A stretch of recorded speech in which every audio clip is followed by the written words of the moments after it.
여러분 혹시 이런 경험 있으신지 모르겠어요. 두 사람이 똑같은 실수를 했는데 한 사람에게는 좀 관대하게 그럴 수도 있지 하고 넘어가지만 다른 한 사람에게는 어떻게 그럴 수 있냐고 호되게 질책하거나 호통을 치는 그런 경험을 해보셨는지 모르겠어요. 한 회사의 이야기입니다. 신입사원 두 명이 있었어요. 한 명은 별다른 교육 없이 현장에 바로 투입이 됐고 한 명은 몇 달간 회사가 공들여서 훈련시킨 직원이었습니다. 근데 얼마 뒤에 두 사람이 똑같은 실수를 해요. 첫 번째 직원에게는 팀장이 그래 처음이니까 그럴 수 있지 하고 그냥 넘어가는데 공들여 키운 두 번째 직원에게는요 불같이 화를 내는 거예요. 내가 너한테 공들인 게 얼만데, 내가 너에게 드린 시간과 돈이 얼만데, 막 이러면서 화를 내요. 억울하다고 느낄 수 있는 상황이죠. 실수의 크기는 똑같은데 반응이 너무나도 다릅니다. 그런데 곰곰이 우리들이 조금만 생각해 보면 우리는 이 논리를 이미 다 알고 있습니다. 받은 게 많을수록 기대도 더 커지고 또 그 기대를 저버렸을 때의 책임이 커진다는 것. 부모가 유독 사랑을 많이 쏟는 자식에게 더 크게 실망하는 것도 또 스승이 가장 아끼는 제자에게 더 무섭게 대하는 것도 아마 비슷한 이유가 아닐까 생각이 듭니다. 근데 오늘 본문에서도요. 예수님께서 이와 비슷한 논리로 도시들을 향해서 질책하심을 보게 됩니다. 오늘 본문은 우리들에게 회개에 대해서 다시 한번 생각하게 만들어주고 또 우리들을 회개의 문으로 인도해주는 아주 귀한 말씀입니다. 복음서를 보면 우리들은 예수님께서 사람들을 향해서 질책하시는 모습을 간혹 보게 되죠. 믿음이 없거나 믿음이 적은 자들, 또 율법에 얽매여 이웃을 돌보지 못하고 사랑을 실천하지 못하는 자들 등 예수님께서 질책하시고 꾸짖는 장면, 우리들은 종종 보게 돼요. 근데 오늘 본문에서는 그것과는 조금은 다른 모습을 보여주죠. 왜냐하면 예수님께서 오늘 사람이 아닌 도시들을 직접 호명하시면서 질책하셔요. 고라시나 너에게 화가 있을 거다. 벳세다야 너에게 화가 있을 거다. 만약 너희 마을들에서 행했던 내 은혜들을 두로와 시돈에서 행했더라면 그 자들은 다 회개했을 거다. 너희들 두로와 시돈보다 심판이 더 무거울 거다. 너 가버나움도 마찬가지다. 너에게도 화가 있을 거다. 너 지옥에까지 떨어질 거야. 너 가버나움에서 행한 기적들을 내가 소돔에서 행했더라면 그 소돔은 아직까지 남아있을 거다. 너가 받을 심판 소돔이 받을 것보다 더 무거울 거다. 예수님이 아주 무섭게 질책하셔요. 그렇다고 해서 예수님께서 지역이나 땅을 향해서 질책하시는 것은 아니겠죠. 그 마을을 이루고 있는 공동체 모두를 향해서 말씀하시는 거예요. 공동체를 이루고 있는 대부분의 사람들이 하나님의 말씀과 다르게 살고 특히 회개에 대한 바른 이해와 실행이 없기에 그 공동체를 향해서 그 도시들을 향해서 질책하시는 겁니다. 여러분 아주 이 도시들이 낯설지만은 않을 거예요. 고라신을 제외하고는 성경을 읽다 보면 간간히 등장하는 이름이에요. 이 세 도시 고라신, 벳세다 그리고 가버나움은 예수님의 갈릴리 사역과 아주 밀접한 도시들입니다. 특별히 가버나움은 예수님의 중요한 사역 중심지였고 고라신과 벳세다 역시 예수님의 권능을 가까이서 경험한 도시들이었어요. 반면 두로와 시돈은 구약에서 심판의 대상으로 자주 언급되었던 도시들이고 소돔은 하나님의 심판을 받았던 대표적인 도시죠. 여기서 주목해야 할 것은 예수님께서 예수님을 더 많이 경험하고 예수님의 은혜를 더 많이 입었던 그 경험한 도시들이 더 큰 심판을 받을 것이라고 이야기하신다는 거예요. 그들이 짊어져야 하는 책임이 있고 예수님께서 그들에게 기대하는 게 있었기 때문이죠. 그리고 그것은 회개였어요. 그들이 많은 은혜를 받았음에도 불구하고 회개하지 않았기 때문에 예수님께서는 그들을 향하게 강하게 질책하시는 거예요. 여러분 생각해 보세요. 예수님께서 은혜를 베푸시는 이유 여러 가지가 있죠. 가장 중요한 이유는 이 땅의 모든 존재들을 사랑하시기 때문일 거예요. 오랫동안 각자의 이유로 힘들어하고 고통 중에 있는 자들, 그들을 고치시고 회복시키기 위해 사랑하는 마음을 갖고 그들에게 은혜를 베푸셨겠죠. 이거에 대해서 의심하는 자는 없을 겁니다. 또 다른 이유는 그들의 믿음을 보시고 그 믿음에 반응하시기도 하셨고 또 때로는 하나님의 영광을 드러내기 위해서 그의 능력을, 그의 기적을 베푸실 때도 있었어요. 그런데 또 한 가지 우리들이 놓치지 말아야 할 예수님의 은혜의 이유는 바로 이 회개예요. 근데 오늘 말씀에서 예수님께서 원하시는 회개는 단지 잘못을 뉘우치고 고백의 차원에서 멈추는 그 회개, 그 이상의 것이라고 이야기하고 싶습니다. 예수님께서 그를 따르는 모든 이들에게 바라시고 요청하시는 참다운 회개의 모습은요, 또 다른 모습이었어요. 그러면 여러분, 기독교 안에서 우리들에게 참된 회개란 무엇입니까? 우리들 중에 회개라는 단어를 들었을 때 그 의미에 대해서 나는 회개가 무엇인지 잘 모르겠습니다 하시는 분은 없을 거예요. 다 아시죠? 사전적 정의. 무언가 죄를 저질렀을 때 그 죄에 대해서 뉘우침을 갖고 고치는 것을 말합니다. 기독교 안에서 주로 말하는 회개도 이와 크게 다르지 않죠. 하나님 앞에서 죄인된 나의 모습을 돌아보고 그 잘못을 뉘우치고 다시 하나님의 사람답게 살아가는 것, 이 정도로 우리들이 이해하고 있을 겁니다.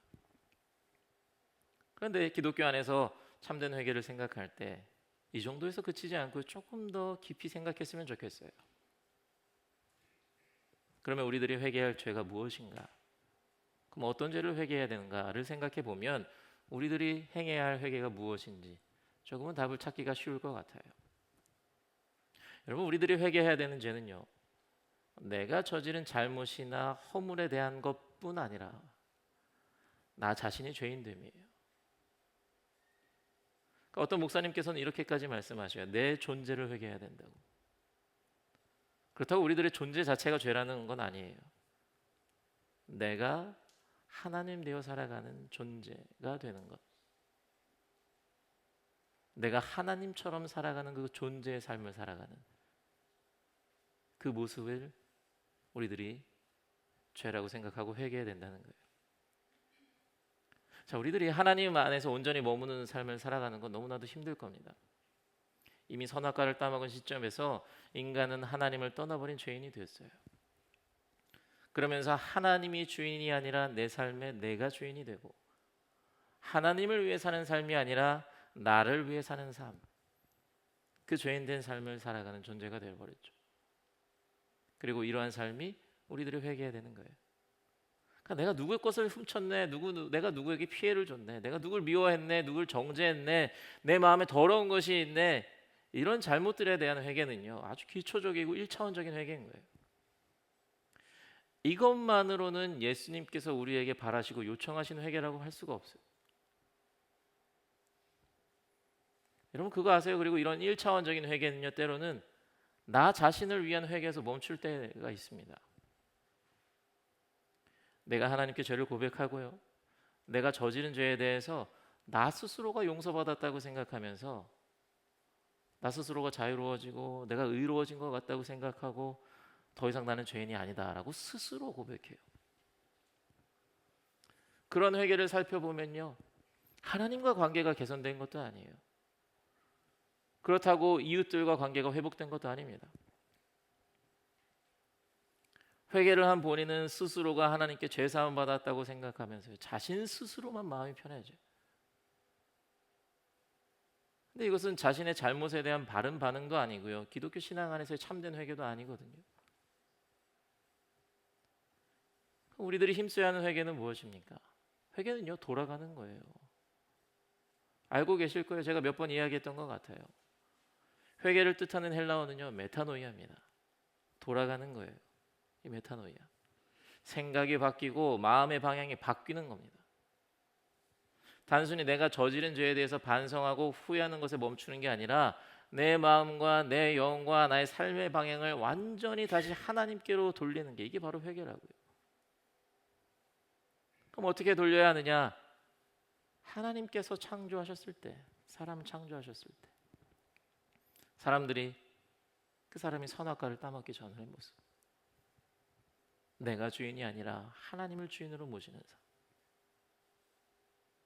나보다 하나님이 더 중요하고 내가 아닌, 나를 위함이 아닌 하나님을 위해 사는 삶, 삶의 주인을 완전히 다시 바꿔버리는 그 삶이 회개의 삶이에요. 그러니까 내 안에 나의 생각과 나의 고집과 나의 욕심과 나의 욕망을 다 지워버리고 그 안에 하나님의 말씀을 가득 채우고 하나님의 마음을 갖고 살아가는 것. 그게 회개라고요. 그게 회개예요. 여러분, 이 회개의 모습을 잘 보여주는 것이 바울의 갈라디아서 2장입니다.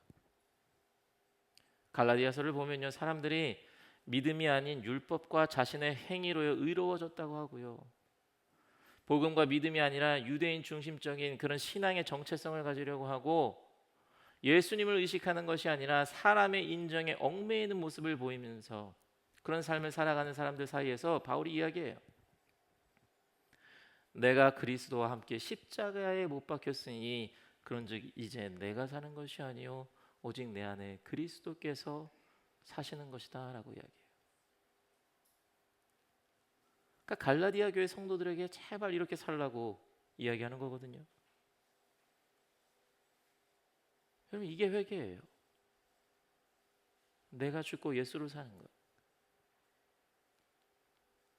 다시 하나님을 내 삶의 주인으로 모시고 사는 것. 이게 회개라고요. 여러분 아실 거예요. 이 바울의 고백은요, 자신의 경험에서부터 나온 거라고요. 예수님을 따르는 자들을 핍박했던 바울이에요. 스데반까지 죽이잖아요.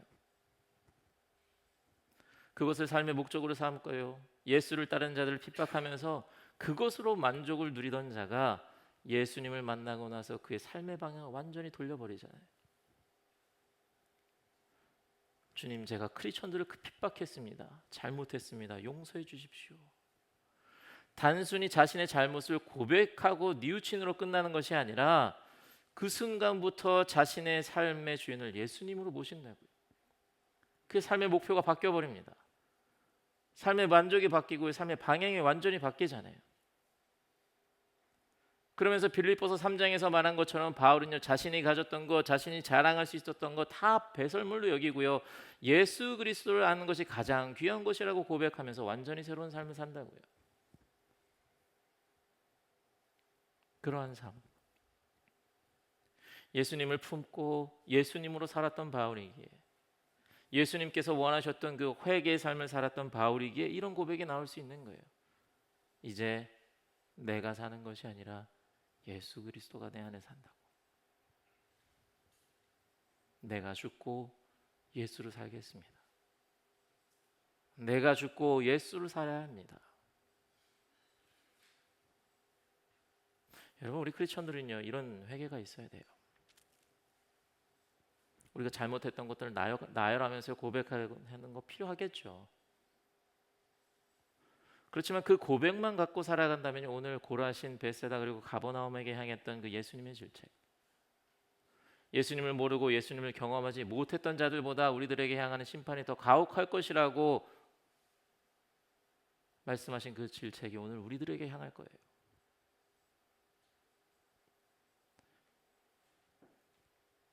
나는 죽고 예수로 살아야 돼요. 회개라는 단어를 들었을 때, 주님, 제가 이것을 잘못했습니다. 용서해 주십시오. 여기서 끝나지 않고요, 다시 한번 나가야 돼요. 한 걸음 더 나가야 돼요.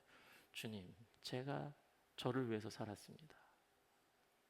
제 안에 제가 가득합니다. 저를 죽여주시고 그 안에 예수로 가득 채워주시옵소서. 내가 좀 지는 것 같고요, 내 자존심도 상하고 인정받지 못하는 것 같고 내가 남들보다 지쳐지는 것 같아도요, 내 생각, 내 의지, 내 고집, 내 배경, 내 만족 다 비워내고 정말 예수로 살아야 돼요. 그것이 성도가 살아가는 길이고요, 참된 제자의 길이고요, 예수님께서 기뻐하시는 회개의 길이라고요. 그게 우리가 사는 길이에요. 많은 크리스천들이 간구하는 것이 있는데요, 예수님께서 광야에게 마귀에게 시험 받으신 이후에 가장 먼저 선포하셨던 말씀 여러분 기억하시나요? 예수님께서 그의 공생애를 시작하면서 하셨던 말씀, 어쩌면 가장 긴급했기 때문에 그 말씀을 먼저 하셨겠죠. 뭐냐면 회개하라, 하나님의 나라가 가까이 왔다였어요. 예수님께서 가장 중요하게 생각하시는 것 중에 하나가 회개였다고요. 그리고 예수님께서 떠나시면서 제자들에게 하신 그 말씀, 너희는 가서 모든 민족을 제자로 삼아서 아버지와 아들과 성령의 이름으로 세례를 주고 내가 너희에게 명령한 모든 것을 가르쳐 지키게 하라 말씀하셨잖아요. 이게 의미가 뭡니까? 여러분, 예수님이 지키라고 하신 여러 가르침 중에 이 말씀 기억하실 겁니다. 예수님 말씀하시죠. 나를 따라오려거든 자기를 부인하고 자기 십자가를 지고 오라고. 그러니까 예수님의 가르침을 지켜 행하는 것은요, 뭐 개별 규정 하나하나 체크하면서 지키는 게 아니라 이 명령, 자기를 부인하고 자기 십자가를 지고 가는 거거든요. 어쩌면 그 마지막 명령은요, 자기 부인, 나를 내려놓는 것, 나를 내려놓고 내가 십자가를 지는 것, 회개의 삶을 계속 이어가라는 명령과 이어지는 말씀일 수 있어요. 그러니까 예수님께서 공생애를 회개로 여시고 공생애를 마치시면서 제자들에게 남기신 마지막 명령도요, 같은 자리로 돌아오는 거예요. 나를 버리고 예수를 살아가며 하나님 나라를 소망하는 삶. 처음부터 끝까지 요구하셨던 거예요. 근데 어느 순간 교회에서요, 회개보다 더 중요한 것들이 너무 많아져 버린 것 같아요. 신앙생활하면요, 은혜를 받아야 하고요, 그 은혜를 가만히 들여다보면 세상이 바라는 것들이에요. 그리고 그 은혜를 받는 게 믿음이 좋은 것처럼 되어버렸습니다. 믿음이 좋아야 그 은혜를 받는데요. 그리고 내가 위로받고 평안해야 되고 하나님의 도우심을 받아야 하고 기쁘게 사는 삶, 이게 중요하대요. 중요하죠. 근데 이러한 것만 생각하면서 사는 교회가 너무 많아요.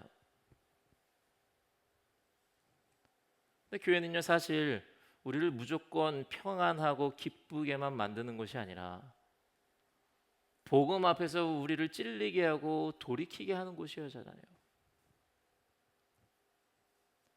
여러분, 재밌는 건요, 오늘 본문 바로 다음 구절이 뭔지 아십니까? 예수님이 이 무서운 책망을 하고 난 이후에 이렇게 말씀하세요. 수고하고 무거운 짐진 자들아 다 내게로 나, 내가 너희를 쉬게 하겠다. 책망과 안식이 한 자리에 있어요. 이게 무슨 뜻입니까? 교회가 주는 편안함은요, 회개를 건너뛴 편안함이 아니에요. 회개를 통과한 사람에게 주어지는 안식인 거예요. 어쩌면 회개가 먼저 전제되어 있어야 돼요. 찔림 없이 오는 위로는 가짜 위로고요, 찔림을 통과하지 않은 평안은요, 아직 도착하지 않은 평안인 거예요. 그런 의미에서 교회는요, 불편하고 힘들어야 되는 것이에요. 사람 때문에 불편하고 사람 때문에 힘든 게 아니라 복음 때문에 불편하고요, 회개해야 하기 때문에 힘들어야 하는 것이라고요. 교회는 어느 곳에서보다 찔림이 많아야 하고 나 자신을 돌아보며 통곡할 수 있어야 되고 말씀에 비춰서 나를 깎아내리는 노력이 가장 많아야 하는 곳이 교회라고요.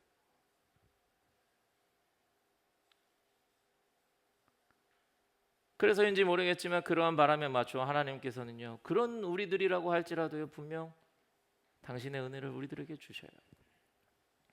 과분하죠. 여러분 생각해 보세요. 우리들의 삶 조금만 돌아보면요, 감사한 것들이 얼마나 많아요. 크고 작은 은혜들, 하나님의 도우심을 우리들은 느끼고 감사하다고 고백하면서 살아가잖아요. 그런데 그러한 은혜를 받고 감사하고 기뻐하기만 하고 회개하지 않으면요, 저희들은 오늘 말씀처럼 두로와 시돈보다 소돔보다 더 큰 심판을 맞이하게 될 것이라고 경고하는 그 말씀이 우리를 향하는 거예요. 여러분, 우린 정말 회개해야 돼요. 회개해야 돼요. 자기를 부인하고요, 자기 십자가를 지어야 됩니다.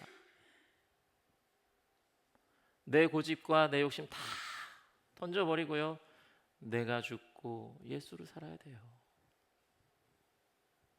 그래야 우리가 사는 거예요.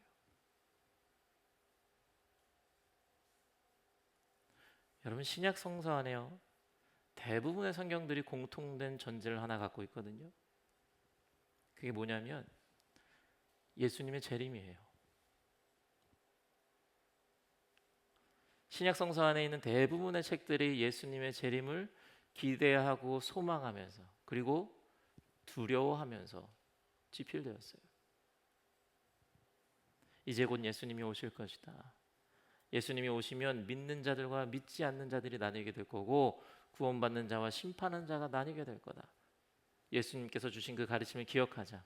그 가르침대로 우리들이 살아야 되고, 그 가르침을 전해서 구원의 영역을 우리가 넓혀야 된다. 이 생각을 갖고 그 당시 사람들이 살아가고 있었고, 이 많은 신약 성경이 그 전제를 갖고 지필되었다고요. 여러분, 근데 그 전제 여러분들도 갖고 계십니까? 예수님 언제 오실지 몰라요. 혹은 반대로요, 우리들이 언제 하나님의 품으로 갈지 몰라요. 오늘이라도 우리가 예수님 만날 수 있어요. 여러분들 생각해 보세요. 오늘 여러분의 모습, 어제 여러분의 모습, 지난 일주일간 우리들의 모습 돌아봤을 때, 지금 하나님께서 오셔서 구원받을 자와 심판받을 자를 구분한다고 했을 때, 여러분 어느 쪽에 계실 것 같습니까?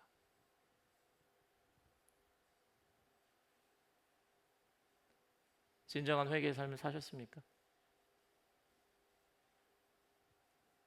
하나님의 나라가 가까이 왔으니 회개하라고 하셨던 그 예수님의 말씀을 기억하면서 정말 내가 죽고 예수로 사는 그 삶을 살아오셨습니까?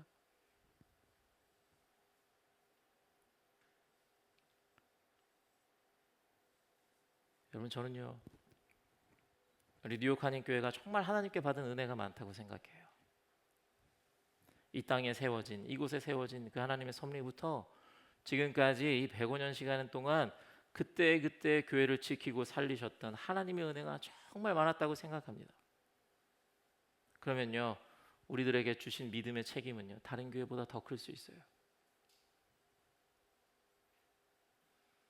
고라신, 벳세다, 가버나움과 같이 은혜를 많이 입었다면 그 받은 은혜만큼 더 회개하는 삶, 더 나를 비워내고 나의 십자가를 온전히 짊어내고 나는 죽고 예수로 사는 삶을 살기 위해서 더 많이 노력하고 더 많이 아파하고 더 많이 인내하고 더 많이 나를 깎아내는 그런 삶을 살아야 될 거예요.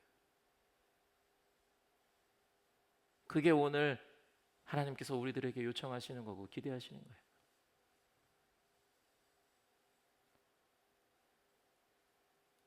회개하시기 바랍니다.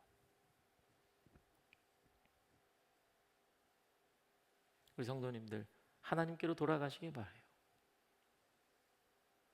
내 생각도, 내 마음도, 내 영혼도, 내 삶도 하나님께로 돌이키시기 바랍니다.